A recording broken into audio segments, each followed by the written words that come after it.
asked Facebook for unpopular theme park opinions and you did not disappoint. In fact, I'm going to need to do a few episodes. From iconic coasters being scrapped to famous rides that under-delivered. And one person even enjoys Aramark food. Well, let's get into this, shall we? Right, let's start here in the UK then. Tony says the Grand National needs scrapped. It's painful. That's going to be controversial because there's definitely massive fans of this ride. I kind of sit somewhere in the middle. I have a lot of appreciation for this ride and I really, really want to enjoy it. I don't like those trains. A lot of people say these new trains have been too heavy, they've ruined the track, etc, etc. When I was on a behind the scenes tour last weekend, I asked them what's the chances of getting this thing back on 4 trains, and they said they are hoping to do so when engineering kind of allow them to. So there's definitely some work happening here somewhere. I don't know if that's this year or next year, but they do want to get it back on 4 trains. Some people want this RMC'd. I don't think it can be. I don't think it should be. But I would like somebody like the Gravity Group or that to come in and just kind of help make it a little bit smoother. I'm not expecting glass smooth. It is an old Woody. It needs to have some character in it. But yeah, it's definitely painful. So I agree with you. So sticking in the UK, moving to Alton Towers this time, we've got David saying the Smiler is overrated. I mean, it probably is, to be honest. It's an engineering marvel, right? The fact that they managed to cram so much into such a tiny space, 14 inversions, and it still hasn't been beaten, 13 years on? Like, it is a masterpiece from an engineering point of view. But it's also Gerstlauer, and I'm not the biggest fan of Gerstlauer. It's a very hit and miss ride these days. Depending on what train you're on, what seat you're on, you can have a pleasant experience or a downright painful one. So the problem is, if they got rid of it, the way things are going with Merlin and Towers, there'd be a massive hole with nothing in it. So yeah, probably is overrated, but it's better than nothing. Right, Jonathan's not going to be happy with this one. Mike says, Valhalla should be changed to Get Wet in the Dark. It's a terrible ride. But see, my problem with Valhalla, I mean, listen, I've got a love-hate relationship with this ride. As you'll probably know, I did 10 laps on this when I hit 10,000 subscribers. So I'm very familiar with this ride. The biggest problem I've got with it is 2 things. The boats and the fact that it's in England. Nothing wrong with England, by the way, just you don't have the climate for this ride. I mean, it's warmer than here, but it's not Florida, it's not Spain, so there's only a handful of days where you can get on this ride and come off and then dry off. The rest of the time, you need to have a change of clothes. The boats are always wet. Like, I know when I did the behind the scenes of this one, they said they tried to work with Intamin to figure out better ways of kind of releasing that water on the lift hills and stuff. It clearly isn't working because the boats are always soaking. So yeah, so it's a masterpiece. Right, Scott says Hyperia is overrated. It's good and it's unique, but it's not even in my top 5, and I've only done 50 coasters. Now, I don't know what 50 coasters he has done, but you would imagine when your coaster count is that low, that something like Hyperia would kind of stand out and be up there as one of the better ones. So for it not to be, that probably says a lot. I think my take on Hyperia is, I like Mack rides. I think they have one of the more comfortable trains out there. So from that point of view, it is fantastic. The first drop is spectacular. I think most people agree that kind of twisted element is brilliant. That weird kind of outer bank thing that they kick you out the seat, excellent. Nobody else has done that. The kind of bit where it stalls you, that is also fantastic. There's a number of issues with it though. It's bloody short. Like really, really short. We didn't get what we thought we were going to get. There's no splashdown. There's no observation area. There's absolutely no theming. So yeah, it's a bit of a disappointment, isn't it? Right, Chaz says the big one is well overhyped in my opinion. It's rough as anything, great views, but time for something better. It's so much wasted space. Now here's the thing. The big one is 32 years old this year. So, it's from a different time. It is a very different kind of ride. It's been retracked in sections. The park has said, when I did Walk the Big One, that they would like to retrack the whole thing. I don't know if that still is the case. That was over a year ago they said that to me. But they have reprofiled and changed some bits of it. I've also heard it called kind of like a monorail. After you get to that turnaround and then you're just on the return journey, there's nothing special about it. And having done Magnum XL 200, which was the inspiration for this ride, I can confirm that it's better. Magnum XL is better, that is.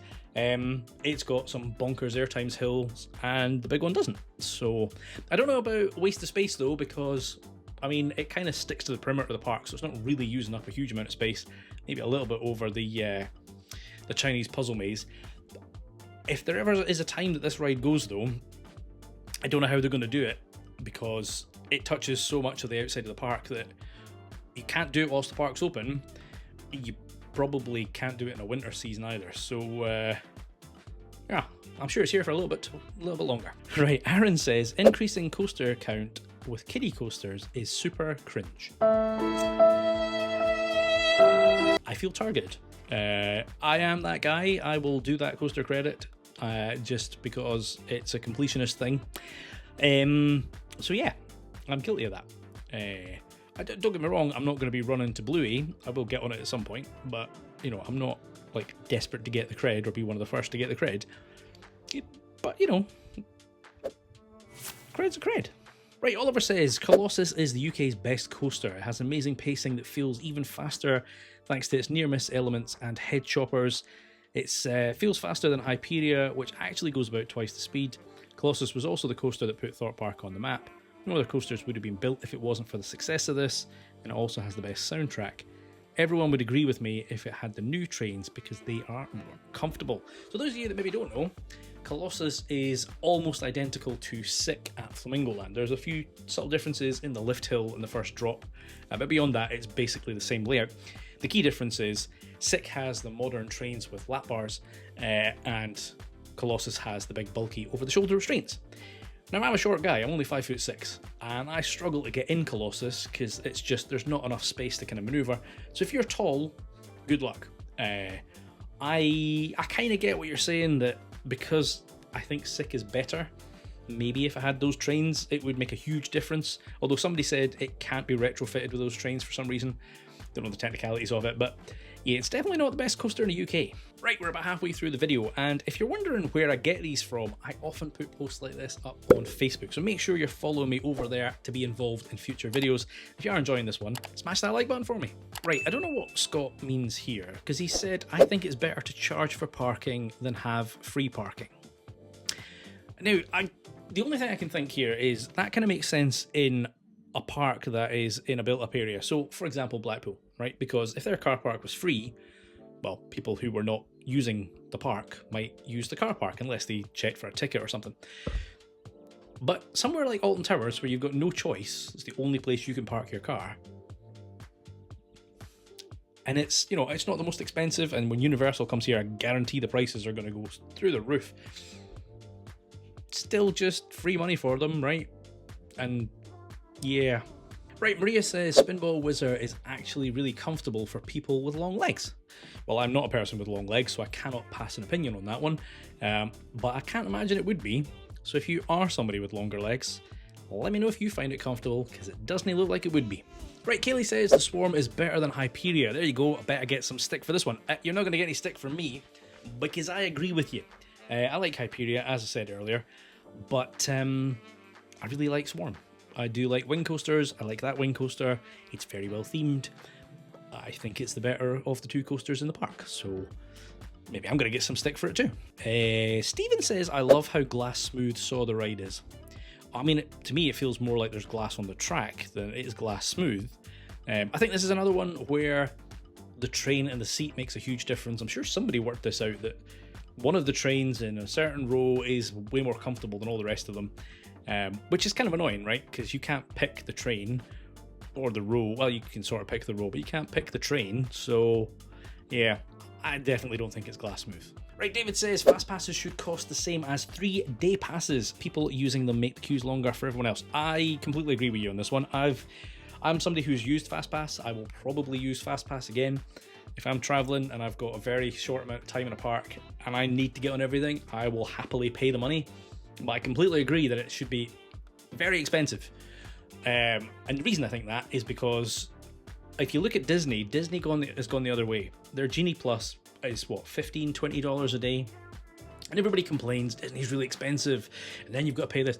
Like, in the grand scheme of things, $20 is nothing. And I get it, if you're a family, that's not $20, it's a lot more than that. but it's still pretty cheap compared to the ticket price. And the problem with that is, if there are big queues and you need to get on something, you feel obliged to pay those $20, which then means more people are in the fastpass queue, which then means that the normal queue goes even slower. Whereas if you look at the Universal model, where their fastpass is really expensive, like $200 a day, well, there's not as many people using it, and it doesn't impact everybody else. So the people who have the money and are in a rush, they can get on their rides, and the rest of the public can still enjoy their ride without being massively impacted. So I know Alton Towers and Thorpe Park announced their prices recently, and I'm pretty sure they've gone up to quite high amounts, and everyone's kicking off. I agree with you. I think fastpass should be expensive, or not exist at all.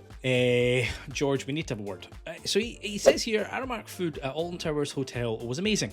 Breakfast was first class and the dinner was amazing. Best fish and chips I've ever had.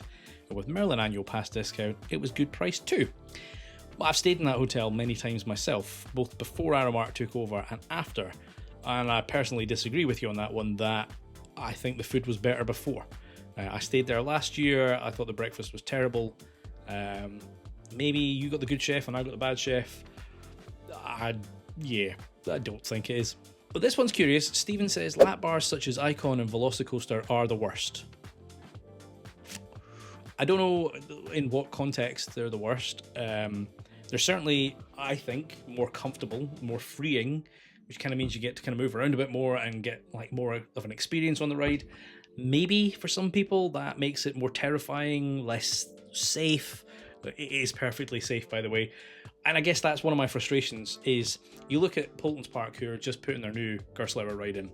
And I remember last year when they announced that it was going to have over-the-shoulder restraints, there was a lot of criticism for them, and they defended it by saying it's because a lot of the public will feel more comfortable going upside down if it's over-the-shoulder restraints. My counter-argument to that is we need to educate the public that lap bars are normal and safe and used everywhere around the world, and not buckle and keep putting us in these bloody cages. So no, I don't know if that's what you're meaning, but I personally think lap bars are much better. Oh, Tracy, right. Voltron is one of the worst rides I've ever done. It was like riding a pogo stick. I was bounced all the way around, my head hurt so much. If the suspension wasn't right, that train shouldn't have been on the track. It was better on the front row in the middle, but it'll never be a top ride for me. Now, if you don't know, there was a lot of, I don't know if it was confirmed from the park or if it was just rumours, but when the ride first came out, a lot of people were reporting this kind of vibration. And the story that was going around was that some of the trains either hadn't had the suspension fitted or there was a fault with the suspension. I rode it last year, so it had been open for more than a year at this point. And if you look at the POV, it's bouncing all over the shop. Now, it wasn't uncomfortable, for me at least, but sitting on those outside seats, I definitely felt like I was getting shaken about. So I kind of get that. I don't know if I'd say it's one of the worst rides, though. Hero? Right, there's a selection of these unpopular opinions. Let me know your thoughts down below, and please, let's keep the comments respectful. But make sure you're subscribed for part 2 next week when we go through even more. As always, I've been Chris, you've been watching Coaster Dad, and I'll see you in the next one. Adios!